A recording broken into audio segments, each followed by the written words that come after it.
नमस्कार दोस्तों, स्वागत है आप सभी का आपके अपने चैनल द रिटेल इन्वेस्टर में। गाइस, एक ऐसे शेयर की बात करने वाला हूं जो ऊपरी स्तरों से बहुत ही ज़्यादा गिर चुका है, बहुत ज़्यादा करेक्ट हो चुका है। जो सपोर्ट के आसपास ये ट्रेड कर रहा है, यहाँ से रिस्क रिवॉर्ड रेशियो बहुत बहुत ज़्यादा है दोस्तों। बाजार में जो ये भयंकर गिरावट हुई है, उसके कारण इस स्टॉक में आपको गिरावट देखने को मिल रही है। बहुत सारी चीज़ें मुझे बहुत पॉजिटिव लगती है। प्रॉब्लम क्या है, इशू क्या है, ये आपको बताऊंगा दोस्तों। लेकिन उससे पहले मैं आपको एक चीज़ डिस्क्लोजर के रूप में बता दूं कि मेरी खुद की पर्सनल होल्डिंग स्टॉक में है और इस स्टॉक को मैंने परसों ही, मतलब लास्ट ट्रेडिंग सेशन जब भी हुआ था, तब मैंने इसको खुद भी खरीदा है for a longer term purpose. फिर मेरा वर्ड सुनिएगा दोस्तों, लॉन्ग टर्म पर्पस के लिए मैंने ये स्टॉक को खरीदा है, ठीक है। क्योंकि देखिए, मुझे ये स्टॉक बहुत ज़्यादा अच्छा लग रहा है। जो कह सकते हैं दोस्तों, रिस्क रिवॉर्ड के हिसाब से ये स्टॉक बहुत ही शानदार है। लेकिन याद रखिएगा, थोड़े हिकअप्स आपको शायद देखने को मिलेंगे। रीज़न क्या रहेगा?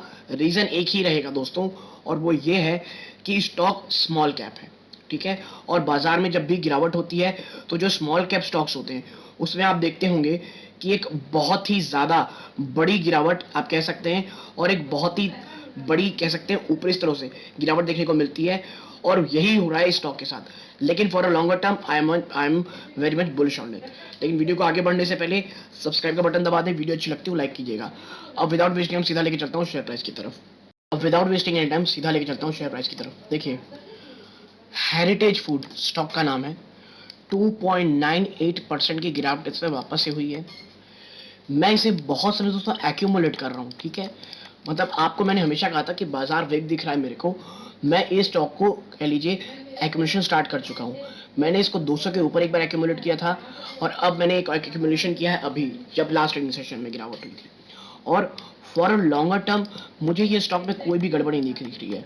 जिसके क्वार्टर 4 के नतीजे आए थे, उसमें सेल्स के फ्रंट में आप देखेंगे तो आपको कोई कमी नहीं दिखी होगी। प्रॉब्लम जो पैदा कर रही है दोस्तों हेरिटेज फूड में, वो सिर्फ एक चीज़ है, और वो आपको पता है क्या है? वो है क्रूड ऑयल के दाम।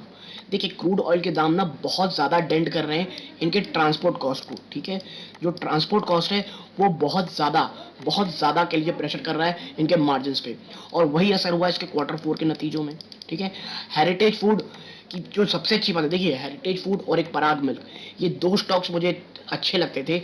लेकिन मैंने हेरिटेज फूड को इसीलिए चुना क्योंकि हेरिटेज फूड के अगर आप देखेंगे तो जो एक काफ़ी अच्छे प्रोडक्ट, अगर डाइवर्सिफिकेशन आप देखेंगे तो जो वैल्यू एडेड प्रोडक्ट्स हैं, ठीक है, वैल्यू वैल्यू एडेड जो प्रोडक्ट होते हैं वो हेरिटेज फूड काफ़ी अच्छा बनाता है, और बहुत ज़्यादा काफ़ी अच्छे हैं, और वहाँ पे मार्जिन बहुत अच्छे आते हैं। देखिए, याद रखिएगा, मिल्क में उतना ज़्यादा आपको मार्जिन नहीं मिलेगा जितना आपको आइसक्रीम्स, आपको कह लीजिए घी, या जो प्रोडक्ट मिलते हैं। और देखिए, अभी अभी हेरिटेज फूड ने जो समर आया था वहाँ पे लॉन्च किया था, कुछ स्पेशल ड्रिंक लॉन्च किया था। तो ऐसे बादाम ड्रिंक लॉन्च किया था, ठीक है, हेल्दी बादाम ड्रिंक, जिसमें माफ़ कीजिएगा, जिसमें जो शुगर का मात्रा काफ़ी कम थी। तो ऐसे में मार्जिन ऐसे प्रोडक्ट्स बहुत हाई रहते हैं, और हेरिटेज फूड अब ऊपरी स्तरों से काफ़ी ज़्यादा गिरावट दिखा चुका है, और मुझे लग रहा है अब ये वाकई में हकदार बन रहा है लॉन्ग टर्म इन्वेस्टमेंट का। और आप देखिए, इस पर गिरावट कितनी भयंकर हो चुकी है पिछले एक साल में। अगर आप देखेंगे तो ऊपरी स्तरों से जो इसने 534 का हाई लगाया था, वहां से स्टॉक आप देखिए लगभग 51.53% टूट चुका है दोस्तों। 51% से ज्यादा की गिरावट पिछले पिछले एक साल में स्टॉक दिखा चुका है। और बात करूं मैं पिछले 5 सालों की, आप देखिए, ये पिछले 5 साल का है। तो ये जो आप कह लीजिए, ये जो लेवल है ना दोस्तों, ये काफी अच्छा इसका सपोर्ट रह सकता है। मैं बात करूं ये कौन सी रेंज है जिसके आसपास ये ट्रेड कर रहा है, तो आप देखिए, ये लेवल्स आपको दिखेंगे 240, 250, 250। और देखिए, जो 250 का लेवल है ना, ये बहुत ज़्यादा स्ट्रॉन्ग है स्टॉक के लिए। और मैं यूं ही नहीं बोल रहा दोस्तों, आप देखें, अगर इसके लेवल्स की अगर चर्चा करें तो आप देखिए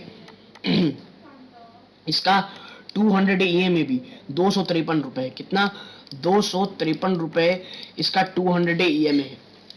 तो इसीलिए मुझे लग रहा है अब इतनी भयंकर गिरावट हो चुकी है, स्मॉल कैप का स्टॉक है, जितनी निगेटिविटी थी, देखिए फ्यूल जो है, फ्यूल प्राइसेस इतने ऊपर हैं, ट्रांसपोर्टेशन कॉस्ट को इतना ज़्यादा इनका डेंट पड़ रहा है, और इनके मार्जिन इतने ज़्यादा डेंट हो रहे हैं। यही कारण है कि इनमें इतनी प्रॉब्लम है। और 200 डेज का ईएमए कितना है 253। और देखिए अगर ये जो इसका सपोर्ट दूसरा सपोर्ट भी 258.67 है और स्टॉक भी 259 में ट्रेड कर रहा है। और अगर ये देखिए क्लासिक और फिबोनाची आप देखेंगे दोनों में ही 258.67 इसका सपोर्ट जो अभी टूटा नहीं बचा हुआ है। और अगर ये टूटता है दोस्तों तो फिर जो 200 ईएमए 253 और उसके बाद सीधा 237, यानी यहां से भी आपको कोई बहुत ज्यादा गिरावट की उम्मीद नहीं दिख रही है। देखिए बस एक चीज याद रखिएगा, गिरावट क्यों हो सकती है, क्योंकि यहां से भी, क्योंकि देखिए बाजार अगर ऐसे ही गिरता चला गया फ्री फॉल में, ठीक है, फ्री फॉल में अगर बाजार गिरता चला गया तो शायद आपको गिरावट और देखने को मिले, 200 के आसपास शायद ये स्टॉक आपको मिल सकता है। लेकिन याद रखिएगा लॉन्गर टर्म में ये कोई प्रॉब्लम नहीं देने वाला, ठीक है, क्योंकि वैल्यूएशन के फ्रंट पे ये बहुत ज्यादा एट्रैक्टिवली वैल्यूड हो चुका है। वैल्यूएशन के फ्रंट में अब जो इसमें और ज्यादा मुझे गिरावट दिखती नहीं है, बस जो रिस्क मुझे दिख रहा है इसमें स्टॉक में निवेश करने का वो एक ही है। बहुत ज्यादा कह लीजिए बाजार में वीकनेस के बाद इसमें भी वीकनेस आएगी ही, ये अछूता बचेगा नहीं। प्लस ये स्टॉक दोस्तों एक स्मॉल कैप स्टॉक है और आपको पता है बाजार की तेजी हो या गिरावट दोनों में ही स्मॉल कैप स्टॉक बहुत ज्यादा गिरते हैं, ठीक है।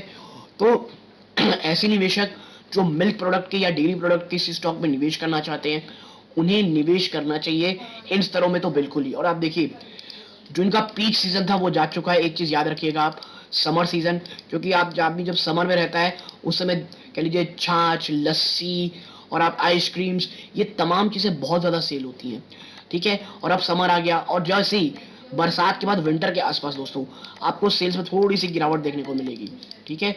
तो ऐसे में थोड़ा सा आपको उस तरह के रिटर्न, ऐसे फिनोमिनल रिटर्न शायद ना देखने को मिले।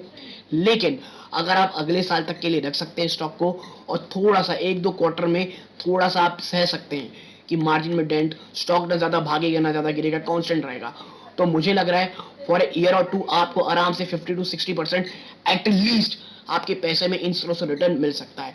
लेकिन मैं यही कहूंगा एक साथ बहुत बड़ा निवेश प्लीज मत कीजिएगा, धीरे धीरे निवेश कीजिएगा। 230-237 के आसपास मुझे लग रहा है ये स्टॉक को ठहरना चाहिए, बस बाजार थोड़ी सी स्टेबिलिटी दिखाए। और कहीं अगर क्रूड ऑयल दोस्तों $100 के नीचे आ जाता है तब आप देखिए स्टॉक में एक नई री रेटिंग होने के बहुत बहुत चांसेस है। तो यदि आपको एक छोटा सा एनालिसिस पसंद आया हो प्लीज वीडियो को लाइक कीजिए, चैनल पहली बार है सब्सक्राइब कीजिएगा। यहाँ तक जुड़े रहने के लिए धन्यवाद। इस वीडियो का अंत है। जय हिंद दोस्तों।